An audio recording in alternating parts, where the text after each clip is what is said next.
Good morning, dear children. This is Rajni Vinit. Hope you all have understood the chapter 3. This video is for class 7 A and B. We have already completed half of the chapter till the death of Mahmud Ghazni. Now we will start the next paragraph, and that is about Muhammad Ghori. Let's know about Muhammad Ghori. Muhammad Ghori was the ruler of Ghor. Ghor was the small kingdom in Afghanistan. The rulers of Ghor were the peasants of Mahmud of Ghazni. Muhammad Ghori's real name was Moizuddin Mahmud, but he was popularly known as Muhammad Ghori in history. Sultan Mahmud had never wished to build an empire in India, but that was accomplished by Muhammad Ghori, the man who laid the foundations for the first Muslim empire in India. When trouble came upon the Ghazni dynasty, the Ghori declared their independence. In 1173 CE, he annexed Ghazni and sat on the throne. Now he became very powerful and turned his attention to India. After that, he planned to conquer and plunder wealth from India. So, to make his plan successful, he marched towards Delhi and the Ganga Valley.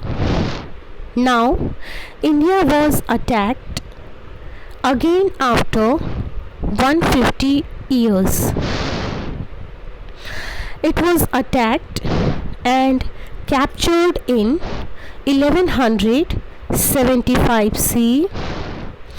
He got victory over Peshawar, Sialkot and Punjab in 1190 CE. During this time, in 1178 CE, the great Prithviraj Chauhan ascended the throne of Ajmer. He was from Rajput clans. He established two capitals, one at Delhi and the other at Ajmer. His adventures and battles have been described in Chandradai's famous epic Prithviraj Raso. He was a brave warrior. He defeated the Chandas and captured Delhi. He also turned his attention towards Punjab and Ganga Valley. Both Prithviraj Chauhan and Muhammad Ghori wanted to control Punjab and Ganga Valley. This was the reason that they both became enemies of each other. Two battles took place at Tarin, the first in 1191 CE and the second in 1192 CE. There were two battles and they were properly known as the battles of Tarin. Tarin is about 80 miles from Delhi. Now, let's turn to the next paragraph, the battles of Tarin. Prithviraj Chauhan defeated Gauri in the first battle of Tarin in 1191 CE.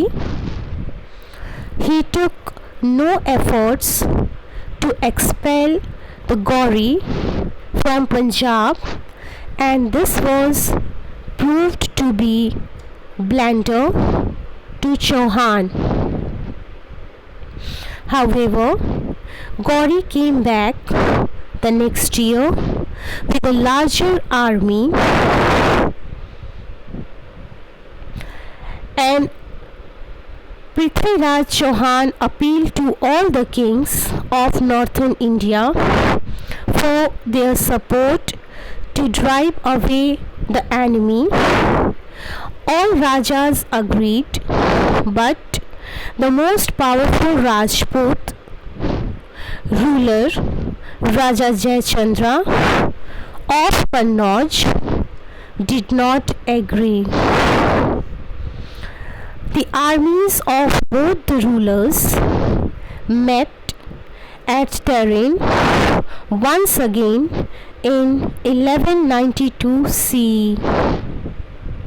In the second battle of Tarin, Muhammad Gauri defeated Prithviraj, and this was the major victory for Gauri. Second battle of Tarin proved to be a turning point.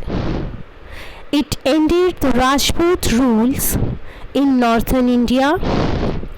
The conquered areas were made into a province to Gauri's empire. Kutubuddin Aibak, one of Gauri's slaves and generals, were made in charge of the conquered territories.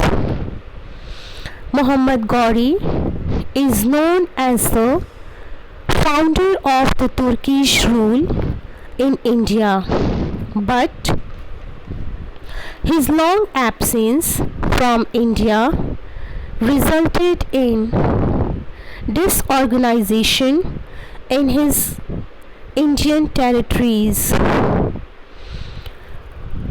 Gauri was killed when he was crushing these revolts. After the death of Gauri, a power struggle started among his generals because he had no sons to succeed him. In India, Kutubuddin Aibak declared independence and laid the foundation of the slave dynasty. Now, students, let's know why did Indian rulers failed against the Turks. There were many reasons for that. First reason is lack of unity among the Indian rulers. There was constant fighting among all the kingdoms, and no dynasty was able to establish a unified empire. Both the Rajputs, Prithviraj Chauhan and Jayachandra, were the most important rulers, but they failed to unite against the Turks. Number 2 reason, weaknesses of the Indian society. At that time, Indian society was divided into different castes. There was hatred and disrespect among the castes. Number 3 reason, faulty political system. There were small chiefs. They maintained armies for the kings, and this type of military lacked coordination and proved less effective. Number 4 reason: inferior military art of Indian rulers. The Indian soldiers still wore heavy armor, and the army depended on the slow moving lines of elephants. The Turks had fast moving horses. Number 5 reason: the Indian also treated war as a tournament, means as an opportunity to display their bravery. The Turks, on the other hand, treated war very seriously. Number 6 reason: Turks fought under a single ruler. The Indian, accustomed to their clan system, fought as groups under different leaders. So, students, these are some main points for Indian rulers that made them failure. Now, let's move on the last paragraph, and that is the impact of Turkish invasions. Number 1, these attacks started the Muslim rule in India. Number 2, the new ruling class followed the religion called Islam and propagated it the subsequent years. Number 3, these attackers also brought Islamic Arabic cultures and customs. Number 3, the new culture and customs intermingled with the old tradition of India. This gave rise to a composite culture. Number 5, besides, the invasion opened up the Indian subcontinent for migration. Number 6, people came to India as traders and soldiers in large numbers.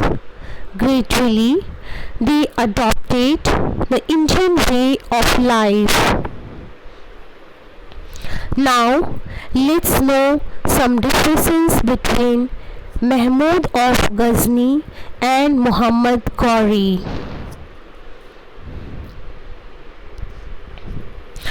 This is true that Muhammad Ghori was not as towering a military leader as Mahmud of Ghazni, but Ghori is regarded as the actual founder of the Muslim rule of sultans in India.